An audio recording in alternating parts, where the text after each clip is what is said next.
Guys আমরা এখন আছি ডিম পাহাড়ে। ডিম পাহাড়ের যে ভিউ আসলে মুগ্ধ করে, এই যে দেখেন ভিউ, কোটি টাকা দিলেও কিন্তু এরকম ভিউ পাওয়া যাবে না। সব বাইকাররা আসে কিন্তু আসলে এই ভিউয়ের কারণে আসে, কিন্তু কেউ ভিউ পায় না।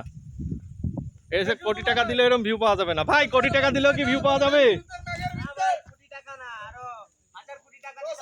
হবে না, আসলে সবার কপালে কিন্তু জুটে না। আসলে ভাগ্যক্রমে আমরা পেয়ে গেছি। এই বিকাল 5টা 5 বাজে এরকম ভিউ পাওয়া তো অসম্ভব। যারা আসলে অরিজিনাল ট্যুর করে তারাই বলতে পারবে। এই যে ভাইও আছে, এই যে এত সুন্দর ভিউ, মানে উপভোগ করতেছি আর হচ্ছে কি আপনাদের কাছে শেয়ার করতেছি। অসম্ভব সুন্দর, আসলে ভালো লাগতেছে, খুবই ভালো লাগতেছে, যে ভাষায় প্রকাশ করতে পারবো না। আসলে এরকম ভিউ পাওয়া অসম্ভব ব্যাপার। আগের বারেও এসেছিলাম কিন্তু এরকম ভিউ ডিম পাহাড়ে কিন্তু পাই নাই।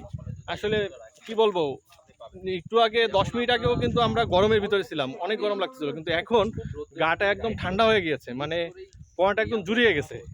দেখেন ভাইরা ছবি তোলায় কি ব্যস্ত, দেখেন ভাইরা সে কি মজা করতেছে, দেখেন সবাই মজা করতেছে, শুধু তা না আমিও। সার্থক, মেঘ দেখা সার্থক। ট্যুর দিতে হবে ভাই, অরিজিনাল কথা, আমার মনের কথাটা বলছে। টাকা জমিয়ে কি হবে যদি ঠিক বয়সে যদি ভ্রমণ করতে না পারি? বুড়ো বয়সে তো ভ্রমণ করতে পারবোই না, কেননা বাইকে করে এরকম আসাও পসিবল না। 50+ হয়ে গেলে তখনও পসিবল না। সো যখন বয়স আছে তখন ট্যুর দিতে হবে। টাকা দেখা গেল পরেও হবে, কিন্তু টাকা না থাকতেই ট্যুর দিতে হবে, এটাই সব থেকে বড় কথা।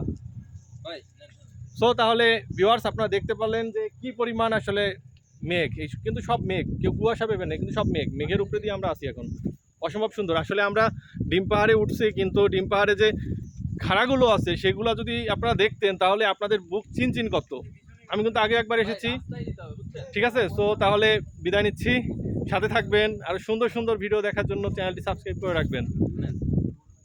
আর আমার দিকে সাকিব ভাই আছে, সে তো ছবি তোলার জন্য খুবই ব্যস্ত, খালি নেন করতেছে, আমার ভিডিওই করতে দিচ্ছে না। সাকিব তুমি টেনশন করে না, এটাই পাবা, এখনো পাবা, প্রায় 1-2 ঘন্টা পাবা। না নীলাচলের তাহলে চলে গেছিল সাথে সাথে।